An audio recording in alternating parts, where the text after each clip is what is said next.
예수님은 우리를 찾아오시는 주님이십니다. 예수님은 우리에게 세상 끝날까지 영원토록 함께 하실 것이라고 약속하시기도 하셨습니다. 오늘 제가 설교 제목을 37절에서 인용해서 예수께서 지나가신다로 잡아보았습니다.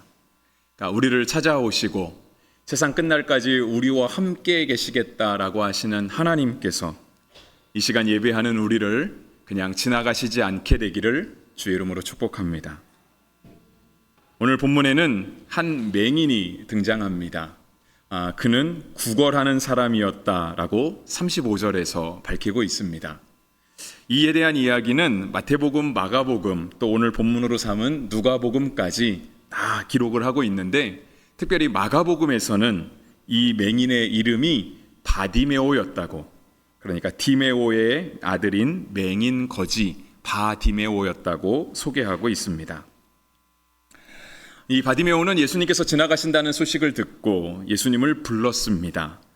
그는 다윗의 자손 예수여 나를 불쌍히 여기소서 하면서 지나가시는 예수님을 향해 소리쳤습니다.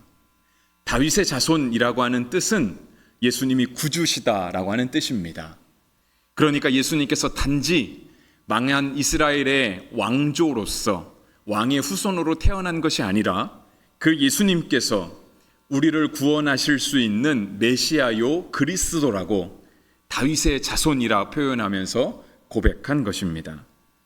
그래서 오늘 본문에 보시면 다윗의 자손이라고 하는 말 뒤에 예수여라고 하는 말이 같이 붙어 있습니다. 예수라고 하는 이름의 뜻도 역시 구주시라는 뜻입니다. 그래서 예수님께서 이 땅에 성육신하실 때 마태복음 1장 21절에서는 이렇게 말씀하였습니다. 아들을 낳으리니 이름을 예수라 하라. 이는 그가 자기 백성을 그들의 죄에서 구원할 자이심이니라 하니라. 그러니까 이 맹인이 예수님께서 지나가신다는 소리를 듣고 다윗의 자손 예수여라고 부른 것은 예수님이 나의 구주십니다. 예수님이 저를 구원하실 수 있는 그 살아계신 하나님의 아들이십니다 라고 고백한 것입니다. 베드로가 예수님을 향해 신앙 고백을 드린 장면이 있습니다. 마태복음 16장이 이것을 기록하고 있는데요, 예수님께서 제자들에게 물으시죠. 사람들이 나를 누구라 하더냐? 그때 베드로가 주님께 대답했습니다. 마태복음 16장 16절에 주는 그리스도시요 살아계신 하나님의 아들이시니이다 했습니다. 그랬더니 이 대답이 예수님 듣기에 참 좋은 대답, 옳은 정답이었습니다. 그런데 예수님께서는 이렇게 대답한 베드로를 향해서 이를 내게 알게 하니는 혈육이 아니요 하늘에 계신 내 아버지시니라 했습니다. 그러니까 쉽게 말하면 너가 지금 이렇게 고백하게 된 것은 혈육이 아니다. 그러니까 사람에게서 난 것이 아니다. 우리가 배워서 익힌 것도 아니고 누가 전달해서 듣게 된 것도 아니다. 하나님께서 오늘 베드로 너로 하여금 이 믿음의 고백을 하게 한 것이다 라고 하시는 뜻입니다. 그런데 오늘 본문에서 이 맹인 거지 바디메오도 하나님을 향해, 그러니까 예수님께 이 고백을 드린 것입니다. 다윗의 자손 예수여, 하나님께서 우리 예수 그리스도를 구주로 삼으셨습니다. 지금 내 앞을 지나가고 계신 예수님이 다윗의 자손이실 뿐 아니라 그의 이름이 예수일 뿐 아니라 나의 구주이시고 나의 하나님이십니다 라고 베드로와 똑같은 고백을 지금 드리고 있는 것입니다. 오늘 예배하는 우리에게도 다 이러한 고백이 있게 되기를 주의 이름으로 축복합니다. 어쩌면 이 자리에 계신 분들 가운데 예배를 준비하고 하나님에 대한 어떤 기대와 어떤 은혜를 사모하는 마음보다는 어떻게 하다 보니까 이 자리에 앉아 계신 분들도 있을 줄 압니다. 아니면 늘 우리가 하나님을 예배한다고 하면서도 특별히 오늘은 그냥 세상에 조금 더 복잡한 일들 가운데 지난 주중에 있었던 일이나 앞으로 있을 일들 가운데 예배에 잘 집중이 되지 않는 분들도 있을 것입니다.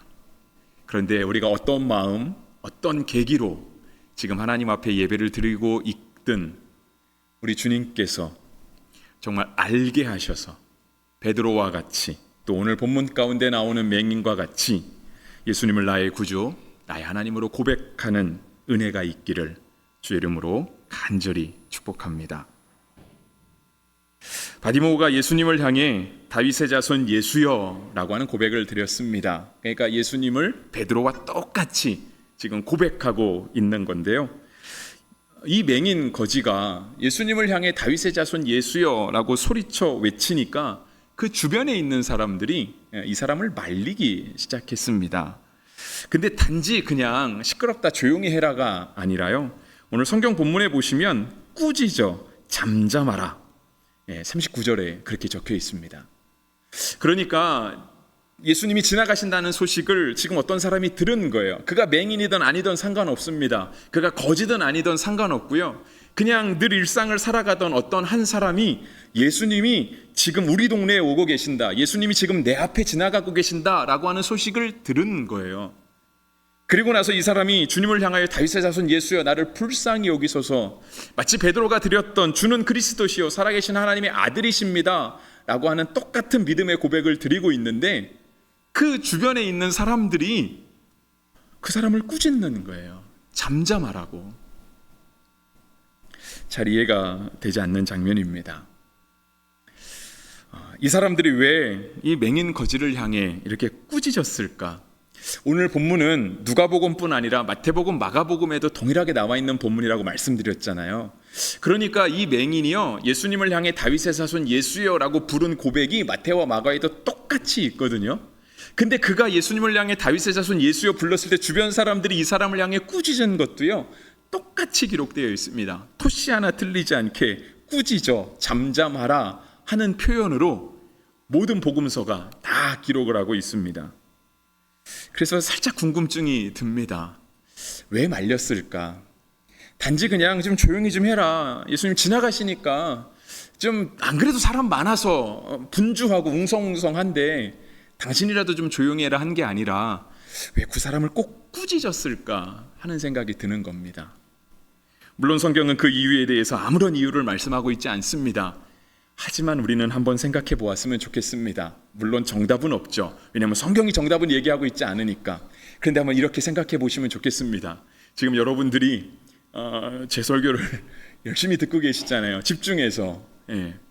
근데 만약에 이렇게 지금 아주 쥐죽은 듯이 조용하게 저만 말하고 있는 이 상황 가운데 누가 저 뒤에 문을 열고 들어오는 거예요.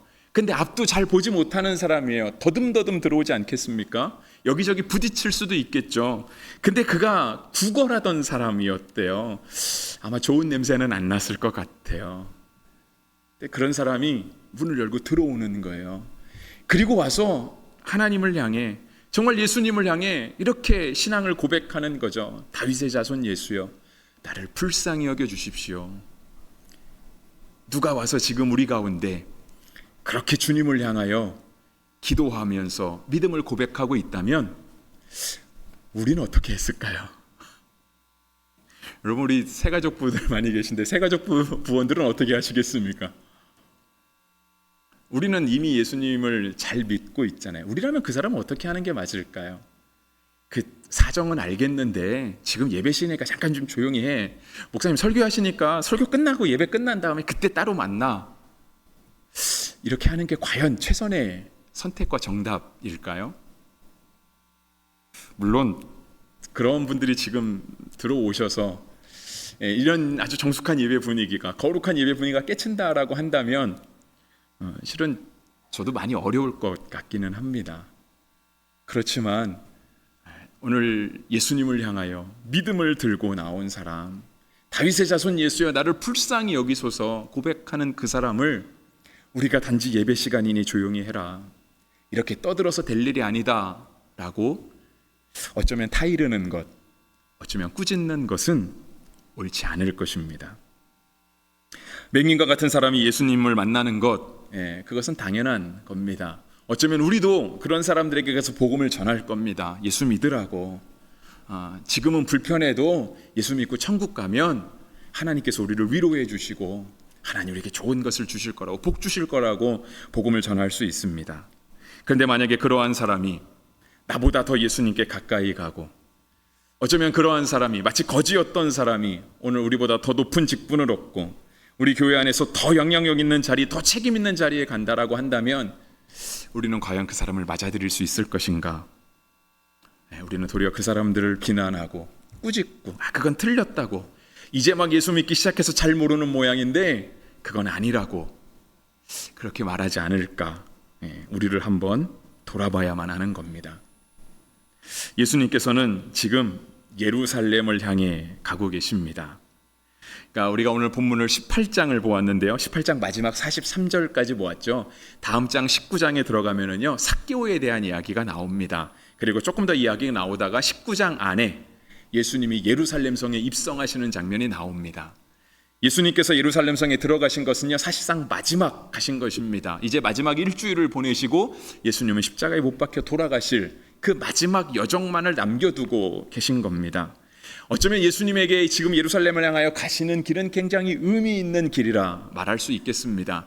그런데 예수님께서 그렇게 가시던 길 가운데 한 맹인의 부르짖는 소리를 듣게 된 것입니다. 다윗의 자손 예수여, 나를 불쌍히 여기소서. 주변에 막 사람들이 꾸짖습니다. 조용히 하라고. 근데 그가 더욱 소리를 높여서 다윗의 자손이여, 나를 불쌍히 여기소서 외칩니다. 그 소리를 들으시고 예수님이 가시던 길을 멈추십니다. 그래서 예수님께서 40절에 예수께서 머물러 서서 명하여 데려오라 하셨더니, 이 명령을 받은 사람은 누굴까요? 주변에 있던 제자들이었겠죠. 분명 주변에 있던 사람들이었을 겁니다. 그들은 좀 전까지 뭐 하던 사람들이었죠? 이 맹인 거지를 향해서 잠잠하라고, 조용히 하라고 소리치던 사람들이었습니다. 근데 예수님이 그런 사람들에게 명하십니다. 가던 길을 멈추시고 데려오라고. 아마 이들 중에 몇 사람이 가서 이 사람을 데려왔을 것입니다. 예수님이 이렇게 소리치는 사람을 그냥 지나가지는 않으실 것입니다. 적어도 우리가 알고 있는 예수님이라면 예수님이 이렇게 소리치는 사람을 그냥 지나가시는 것은 사실상 예수님답지 않은 모습이거든요. 그런데 우리가 예수님과 함께 신앙생활하고 예수님과 함께 믿음의 길을 걸어가고 있을 때 누군가 우리에게, 우리가 함께 걸어가는 신앙의 길에서 예수님을 향하여 이렇게 부르짖는 사람이 있다라고 한다면 도리어 우리가 그 사람을 먼저 알아보고 그 사람을 예수님 앞으로 모셔올 수 있어야 하지 않겠습니까? 그것이 성도와 우리 교회에게 주어진 사명 아니겠습니까? 설령 예수님께서 너무 길이 바쁘셔서 아니면 주변 사람들이 너무 웅성웅성해서 못 들으셨다 한다 할지라도 우리가 들었다라고 한다면 그냥 지나치시는 예수님을 붙잡고, 주님, 저 사람은 꼭 만나 주셔야 되겠다고, 저 사람이 지금 주님을 찾고 있다고 도리어 우리가 그 사람에게 예수님을 소개시켜주는 사람이 되어야 하지 않겠습니까? 오늘 우리 성도와 교회가 이 사명을 잘 감당할 수 있게 되기를 간절히 바랍니다. 예수님께서 가던 길을 멈추시고 맹인을 만나셨습니다.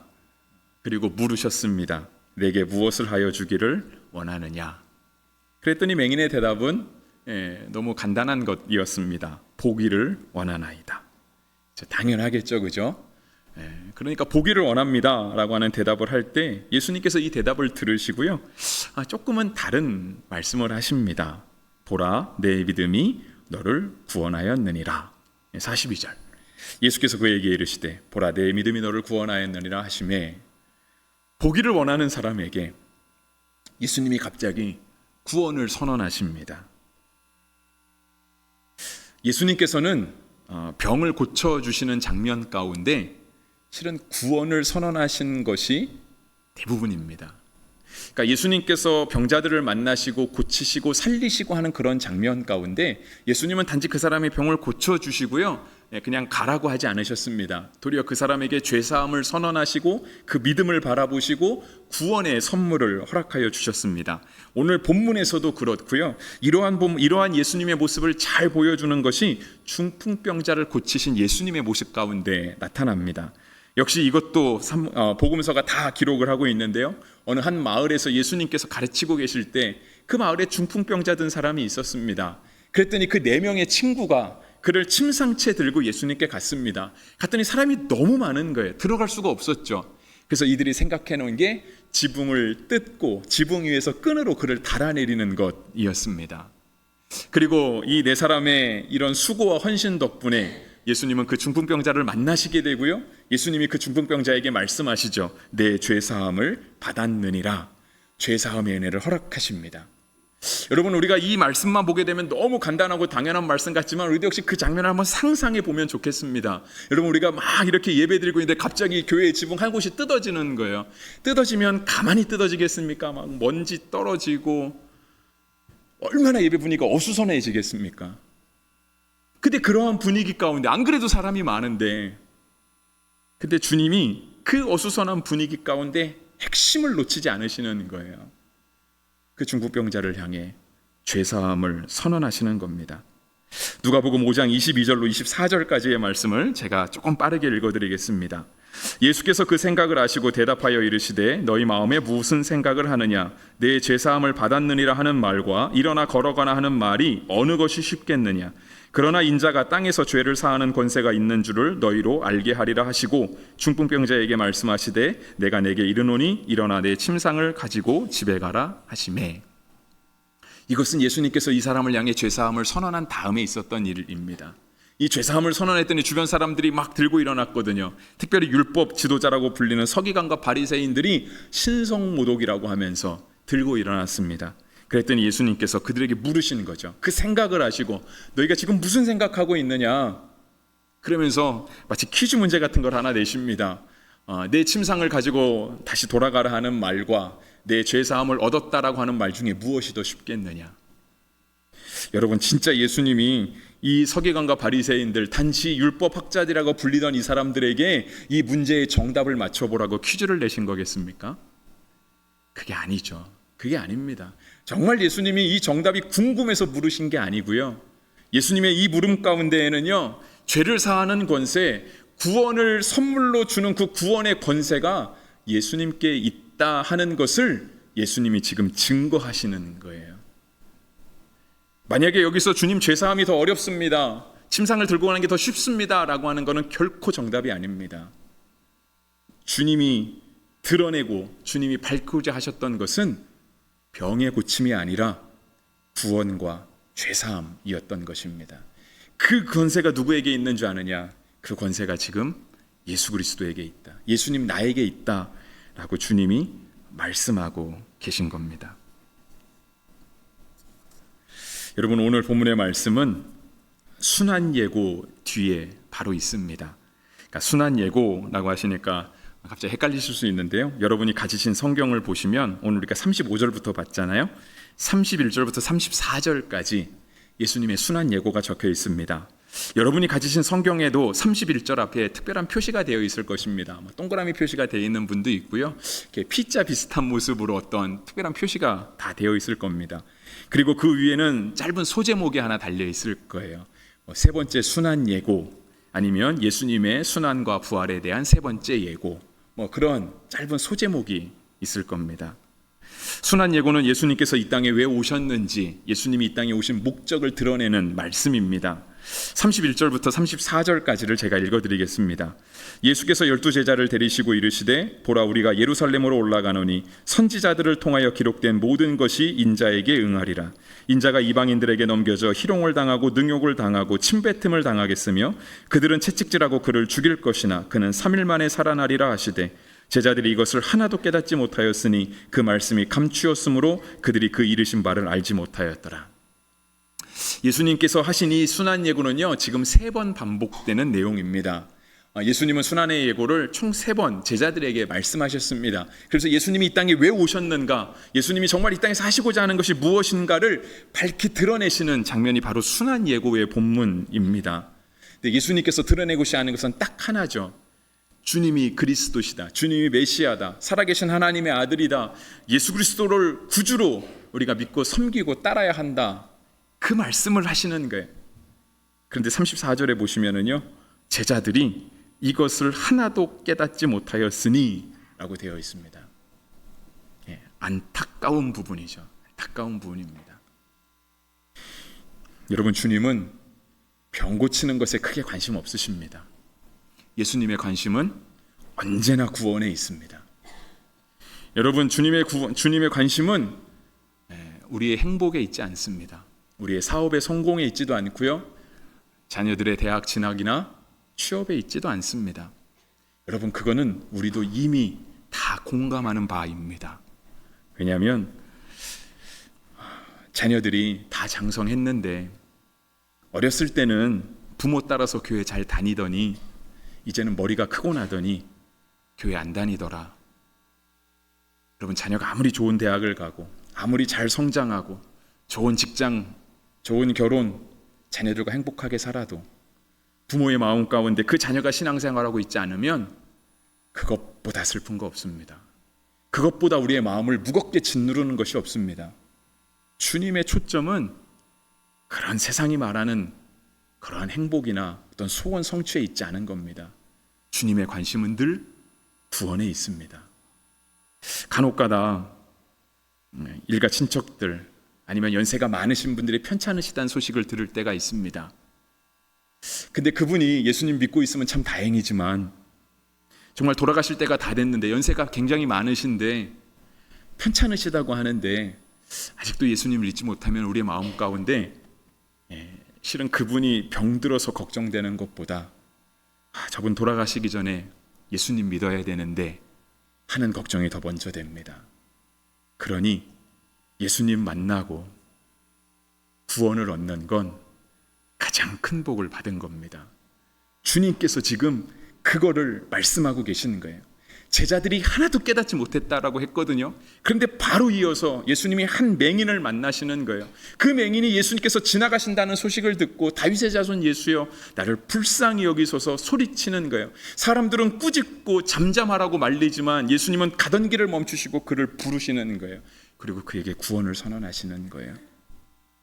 실은 깨닫지 못하는 제자들을 향한 예수님의 사랑 가득한 가르침입니다.